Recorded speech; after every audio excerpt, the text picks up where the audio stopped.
오늘부터 시간이 허락되는 대로 사도행전 말씀을 살펴보고자 합니다. 이 땅에 참 교회가 많습니다.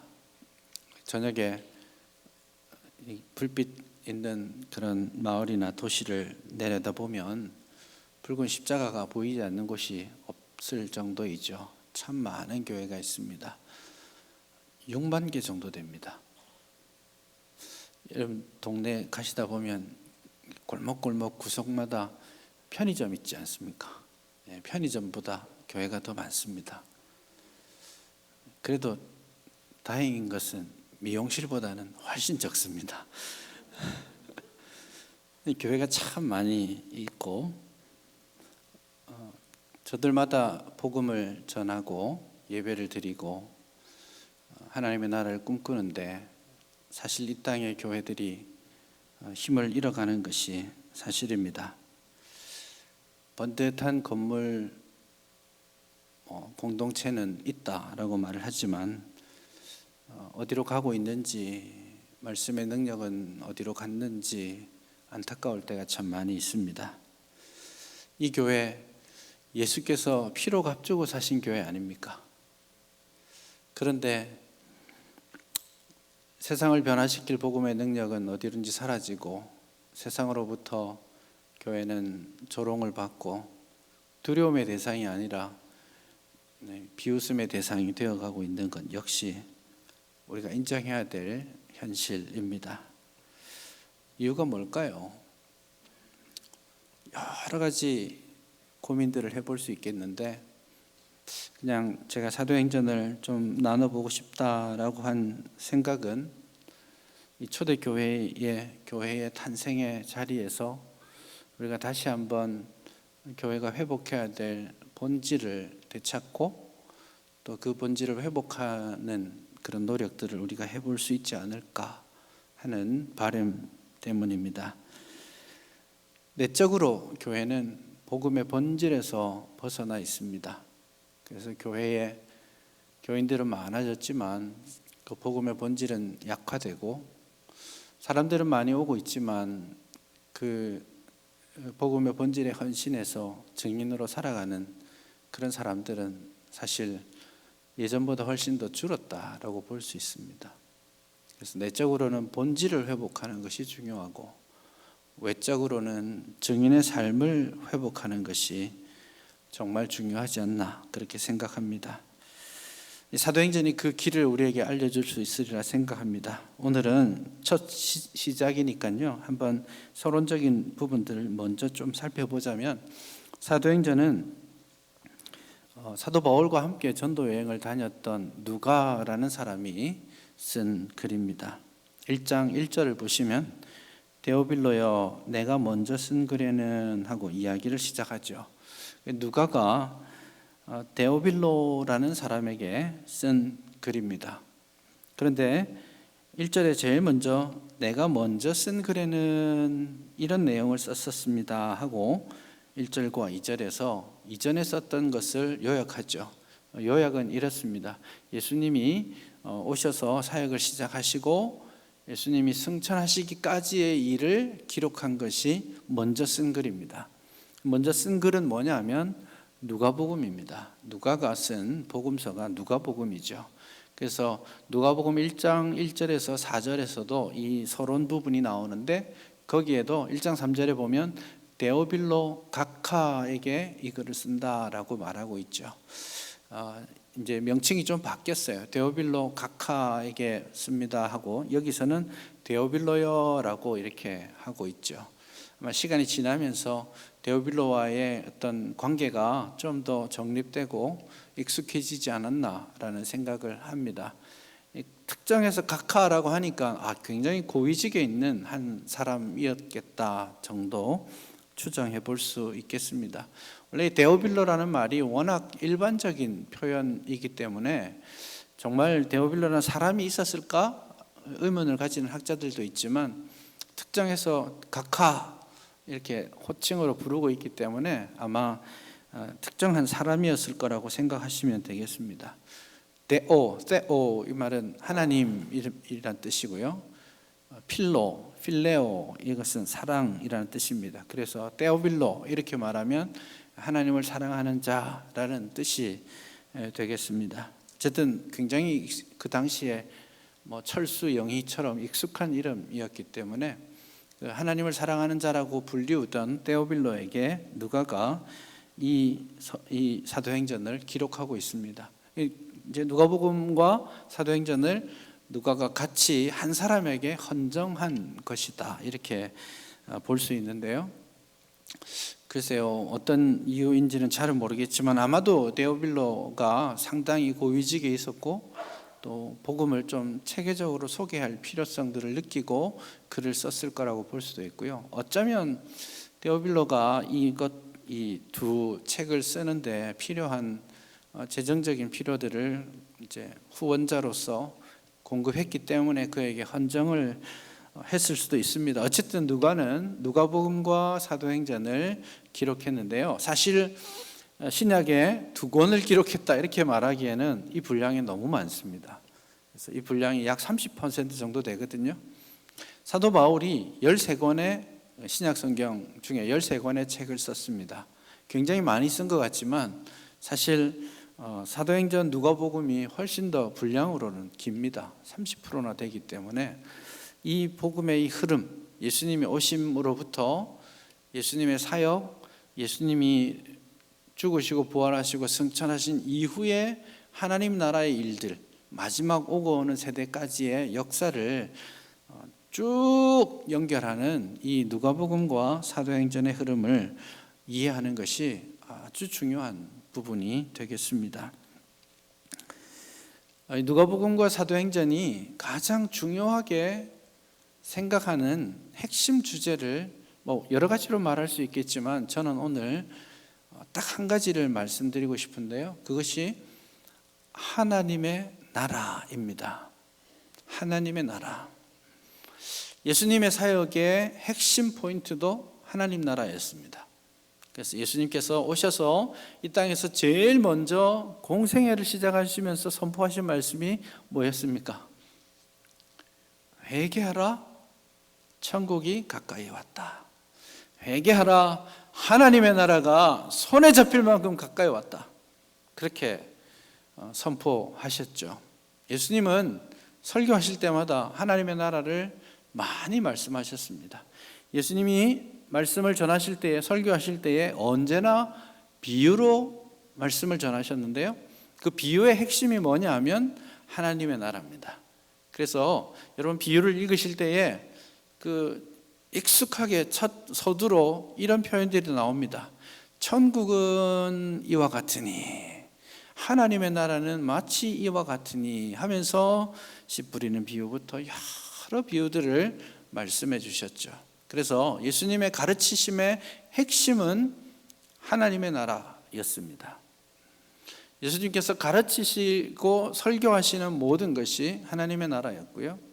실제로 예수님께서 병자를 고치고 귀신을 쫓아내시고 이게 다 무엇을 증거하는 것이냐면 하나님의 나라의 어떠함을 증거합니다.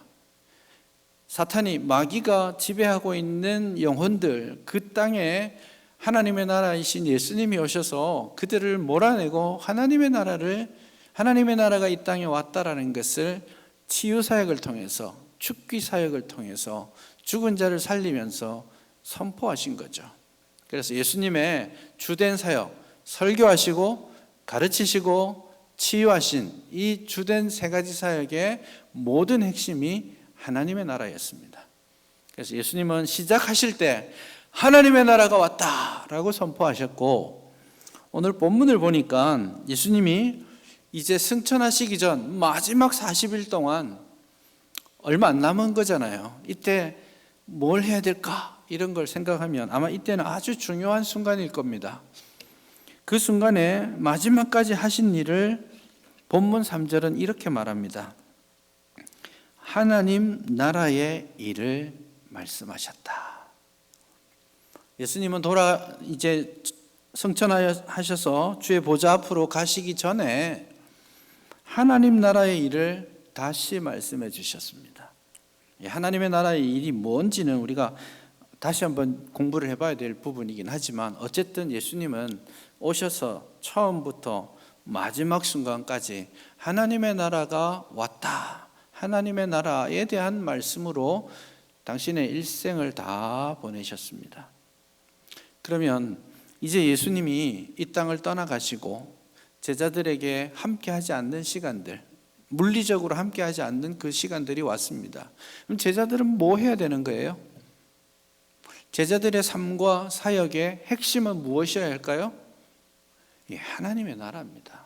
그래서 누가복음이 예수님이 승천하시는 그 말씀으로 마무리가 되었고, 이제 사도행전은 예수님께서 승천하신 이후의 일들을 쭉 서술하는데 사도행전의 핵심도 하나님의 나라입니다.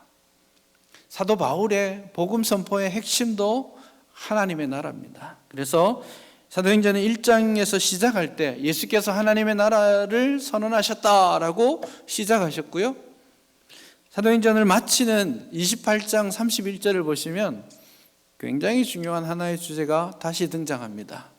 사도 바울은 지금 로마의 감옥에 갇혀 있습니다.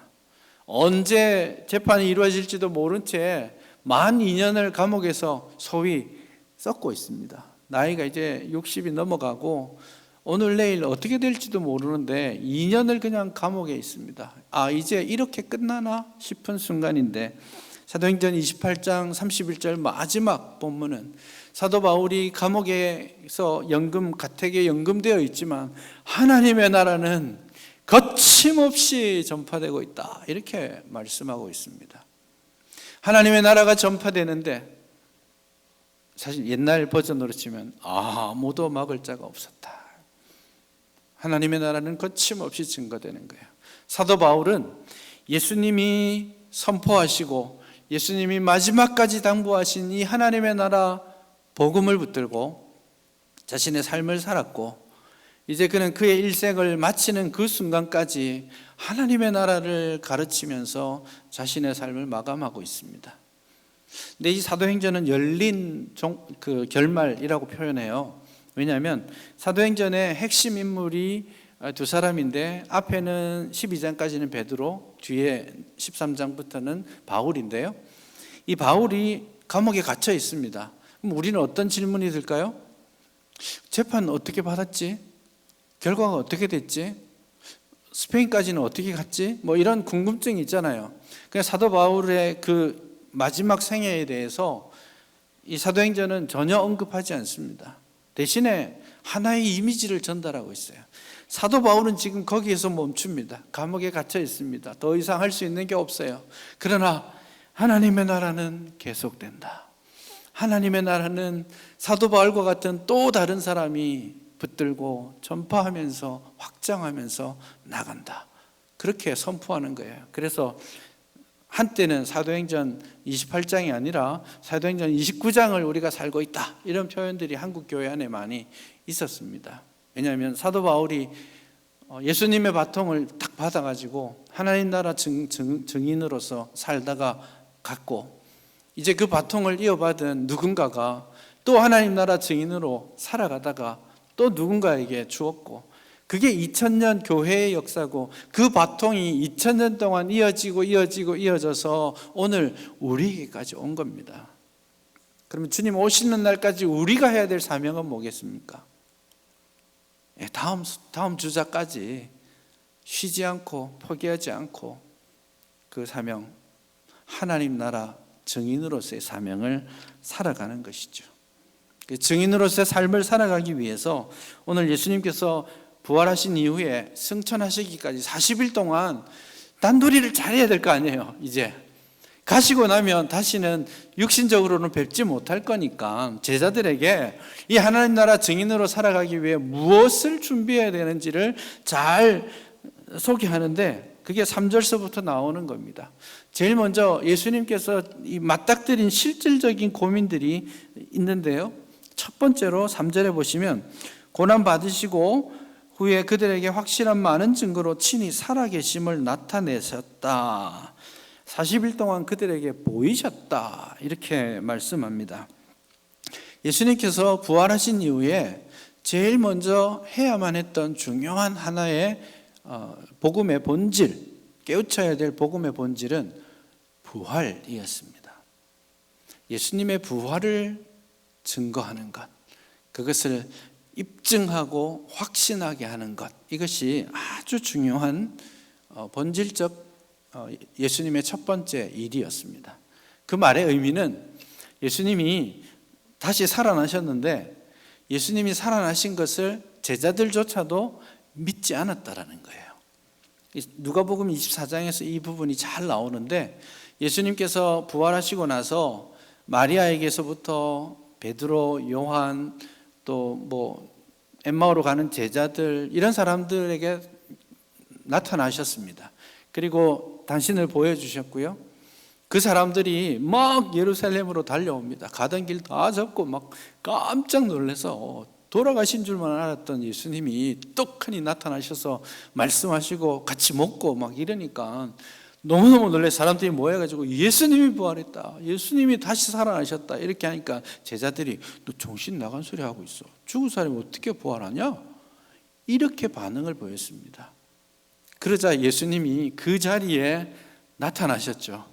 야, 나다, 내가 부활했다. 이러니까 제자들이 진짜네요 라고 했을까요? 아니에요. 막 눈을 막 뒤집으면서 어제 잠을 못 잤더니 헛것이 보이나 보다. 여러분 생각해 보십시오. 돌아가시는 걸 봤어요. 여러분 옆에서 누군가가 돌아가시는 걸 봤어요. 장례식 다 치렀어요. 그랬는데 집에 왔는데 탁 앉아 있는 거예요. 그럼 여러분 얼마나 섬뜩하겠어요. 내가 잘못 이상하게, 그런 생각 들겠죠. 지금 제자들이 그러고 있는 겁니다. 하도 답답하니까 예수님이 자 와서 나 만져봐라, 이 못자국을 만져보고 의심하지 말아라. 그러니까 만져봐요. 그리고도 사람들이 믿지 못했어요. 그러니까 마지막으로 예수님이 아이고 답답하, 이걸 못 믿냐, 야 먹을 거 있으면 가져와봐, 같이 밥 좀 먹자 하고 실제로 식사를 하셨어요. 사실 예수님이 부활하신 부활체가 우리의 몸과 똑같은 육신을 가지셨다라는 것도 분명하고, 그러나 우리처럼 이 시간과 공간에 매이는 분이 아니신 것도 분명한 것 같아요. 예수님이 부활하신 그 부활체가 어떤 본질을 가지고 있는지는 진짜 우리가 천국 가서 한번 확인해 봐야 되겠습니다. 못자국도 만져보고 싶고요. 저도 실제로 어떻게 그게 가능한지 그런 것들은 천국 가서 한번 물어보고 싶은 건이긴 한데요, 분명한 것은 제자들이 이 부활을 끝까지 믿지 않았다라는 것이었어요. 그래서 40일 동안 나타나시면서 이 부활을 증거하고 이 부활이 복음의 어떻게 핵심이 되는지를 알려주셨습니다.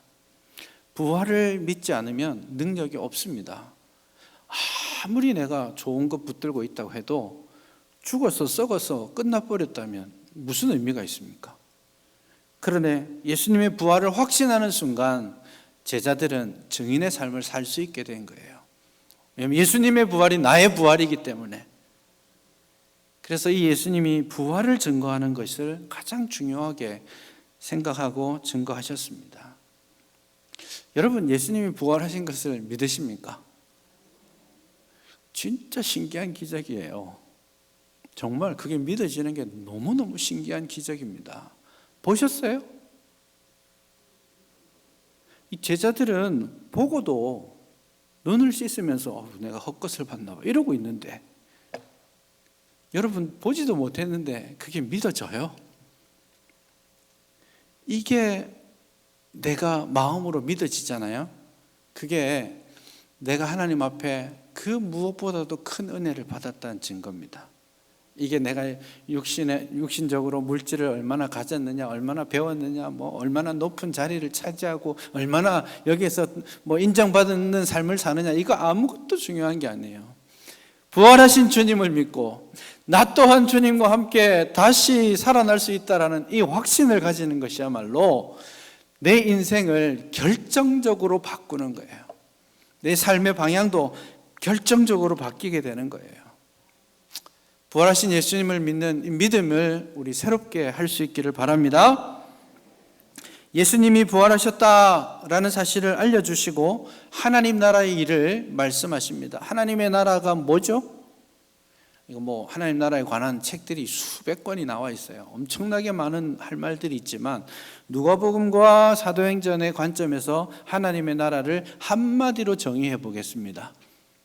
하나님의 나라는 예수님입니다. 그래서 누가복음 17장 20절에서 보면 바리새인들이 예수님께 막 몰려와가지고 하나님의 나라에서 대해서 질문합니다. 하나님의 나라가 어디에 있습니까? 하나님의 나라는 언제 임하는 거죠? 이런 질문들을 막 하니까 예수님께서 이렇게 말씀하셔요. 하나님의 나라가 여기 있다 저기 있다 말하지 못할지니, 그리고 하시는 말씀이 하나님의 나라는 너희 안에 있느니라, 이렇게 말씀하셨어요. 근데 이 너희 안에를 오해하시면 안 됩니다. 이 너희 안에를 마음속에 있다라고 생각하면 안 됩니다. 왜냐하면 바리새인들에게 말하고 있잖아요. 하나님의 나라가 너희 마음속에 있다, 이거 아니거든요. 이 너희 안에라는 말은 가운데라는 뜻입니다. 그래서 영어로 치면 in you가 아니라 among you, 너희 가운데 있다. 바리새인들이 막 몰려와가지고 하나님의 나라가 어디 있어요? 라고 물었을 때 예수님이 여기 있잖아, 내가 하나님의 나라야 라고 말씀하시는 거예요. 그래서 하나님의 나라를 증언하는 증인의 삶을 사는 것, 그것은 예수님을 아는 것에 있습니다. 복음의 본질, 예수 그리스도, 그리스도께서 어떻게 이 땅에서 사셨고 어떤 사역을 하셨고 어떻게 죽으시고 부활하시고 승천하셨는지를 명확하게 고백하고 아는 것, 그것이 하나님의 나라를 아는 것입니다. 그 예수님을 따르는 것이 하나님의 나라를 살아가는 것입니다. 그래서 누가복음에서도 똑같이 부활을 못 믿는 사람들에게 부활을 증거하시고, 그리고 나서 예수님께서 하신 일이 뭐냐면 성경을 깨우쳐서 구약 성경에서부터 지금에 이르기까지 하나님의 말씀이 어떻게 나에 대해서, 예수님에 대해서 증언하는지를 다 설명해 주셨어요. 그리고 그것을 가진, 하나님의 말씀을 가진 사람이 어떻게 땅끝까지 복음 전도자의 삶을 살아야 할지 사명을 고취시켜 주셨습니다. 그게 하나님 나라의 일을 말씀하시는 거예요. 하나님의 나라는 무엇이라고요? 예수님, 예수 그리스도. 그래서 우리는 진정한 증인의 삶을 살기 위해, 복음을 살려내기 위해서 이 복음의 본질, 내용을 잘 알아야 됩니다. 뭘 알아야 증언을 하죠. 그래서 여러분, 우리의 소원은 예수님을 더 알게 하여 주십시오. 두 가지 측면에서요. 첫째는 인격적으로 주님을 더 깊이 알아가고 경험하게 해 주십시오. 두 번째는 예수님을 지적으로도 알게 해 주십시오. 그래서 사람들이 네가 가지고 있는 그 소망의 이유가 무엇이냐라고 물었을 때에 내가 가진 소망의 이유는 이분 때문이야 라고 말할 수 있어야 되는 거예요. 무엇이 교회입니까? 교회의 본질이 무엇입니까? 교회를 교회답게 하는 것이 무엇입니까? 핵심은 복음이에요. 예수 그리스도입니다. 이거 빠지면 아무것도 아니에요. 그냥 로터리 클럽과 교회가 다른 게 하나도 없는 거예요. 사교 모임하고 뭐가 달라요? 복음이 빠지면 모든 것이 빠진 겁니다. 아무것도 아닌 거예요. 그래서 하나님의 나라를 사는 교회, 복음이 중심이 되는 교회입니다. 복음이 중심이 되는 교회, 어떤 교회입니까? 말씀이 중심이 되는 교회예요. 왜? 복음은 하나님의 말씀에 있기 때문에. 그래서 여러분, 말씀을 배우고 읽고 연구하는 일에 노력하셔야 돼요. 최선을 다하셔야 돼요. 딱 만나면 말씀 읽고, 이 말씀을 설명해 주는 책도 좀 찾아서 읽고, 그렇게 노력하고 준비해서 인격적으로 주님을 알아갈 뿐만 아니라 그 복음의 내용을 내 마음에 풍성하게 채워갈 수 있어야 하는 겁니다. 그 복음을 알게 될 때, 그래, 복음 중심의 교회는 말씀 중심의 교회라고 했죠. 그 말씀이 중심이 될 때 어떤 결론으로 가느냐 하면 선교로 가게 돼 있어요. 선교 중심의 교회. 이게 하나님의 나라의 본질이기 때문에. 하나님의 나라는 어떻게 돼야 되는 거예요? 확장되는 게 본질입니다. 이 선교를 단순하게 선교사 보내고 나가고 이 차원의 문제가 아니라 거대한 하나님의 나라의 비전인 거예요. 그래서 이 복음이 확장되는 이 일을 본질로 하는, 그래서 선교적 교회로 세워져 가는 것, 그것이 건강한 교회의 본질입니다. 이런 본질들을 회복할 수 있기를 간절히 바랍니다. 이 복음의 내용을 회복할 때 교회가 능력을 얻을 수 있습니다. 그리고 그 능력을 얻는 또 다른 준비, 첫 번째, 예수님께서 40일 동안 복음의 본질에 대해서, 하나님의 나라에 대해서 알려주셨고, 두 번째는 그것만으로는 안 된다라고 말씀하시는 거예요. 4절 이하를 보시면 예루살렘을 떠나지 마, 섣불리 떠나지 말고 내게서 들은 바 아버지께서 약속하신 것을 기다려라. 몇 날이 못 되어서 성령으로 세례를 받을 것이다. 성령이 임하시면 그때 나가서 증인이 되라. 그렇게 말씀합니다. 그래서 교회에 아주 중요한 두 개의 기둥, 하나도 놓쳐서는 안 되는 기둥, 그게 복음을 붙들고 있는 말씀, 그리고 성령의 능력.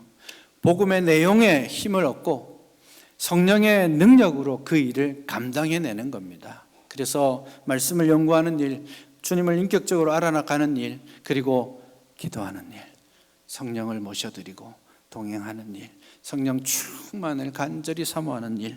1장 14절을 보시면 예수님께서 승천하시고 성령이 임하시기 전까지 여자들과 예수의 어머니 마리아, 예수의 아우들 더불어 마음을 같이하여 오로지 기도에 힘쓰더라. 전혀 기도에 힘썼다. 전적으로 기도하며 성령 하나님께서 우리에게 임하여 주옵소서. 이 두 가지 기둥을 우리 놓치지 않기를 간절히 바랍니다. 기도의 자리 지키십시오. 성령의 능력이 아니면 이 일을 감당할 수 없습니다.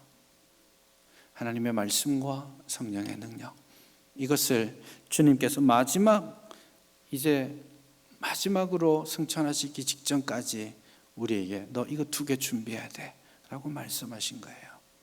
그리고 이 두 가지를 준비하신 이후에 성령이 임하시면 8절 마지막에 땅끝까지 이르러 내 증인이 되리라. 내 증인이 되리라. 복음의 내용도 가지고 성령의 능력도 가지고, 그리고 마지막 퍼즐, 증인의 삶. 제가 처음에 말씀드렸습니다. 교회가 많은데, 교인들은 많은데 왜 복음의 능력은 없는가? 왜 그런 폭발적인 하나님의 은혜는 이 땅에 나타나지 않는가에 대한 하나의 답이 여기에 있다라고도 생각합니다. 증인이 되는 거, 증인의 삶을 살지 않는 거예요. 교인은 많지만 증인은 없는 거예요. 교회 다니는 사람은 많아요. 일주일에 한 번씩 두 번씩 교회 오는 것으로 내가 교인이야, 당신 종교가 뭐예요? 하면 난 기독교인, 이렇게 쓸 수는 있을지 모르겠지만 그게 다가 아닌 거예요. 교인 되지 마시고 증인 되십시오. 증인은 내가 보고 듣고 배운 바를 증언하는 사람이에요. 법정에서 증언하듯이 내가 듣고 보고 배우고 확신한 바를 증언하는 사람입니다. 그런데 이 증인이라는 단어, 마르투스라는 이 헬라어 단어가 두 가지 의미가 있습니다. 첫 번째는 증언한다라는 뜻이겠지만, 두 번째에 보면 증언하는 사람이라고 말하면서 어떤 표현이 뒤에 붙어 있냐면 삶을 지불하며 증언하는 사람이라고 되어 있습니다. 자기의 삶으로 증언하는 사람이에요. 내가 배운 바를 그냥 막 외치고 끝나는 게 아니라 그 배우고 하나님의 나라에 대해서 선포한 것으로 하나님의 나라를 살아내는 사람이 증인이라는 거예요. 자기의 삶을 지불해가면서 증인이 되었던 거예요, 제자들은. 그래서 이들은 자기가 확신했던 부활하신 주님을 만나고 나서부터 그 주님을 증거하는 삶을 살아가다가 다 각자의 자리에서 순교의 제물로 바쳐졌습니다. 그래서 이 마르투스, 증인이라는 이 말에 또 다른 의미가 순교라는 말인 거예요.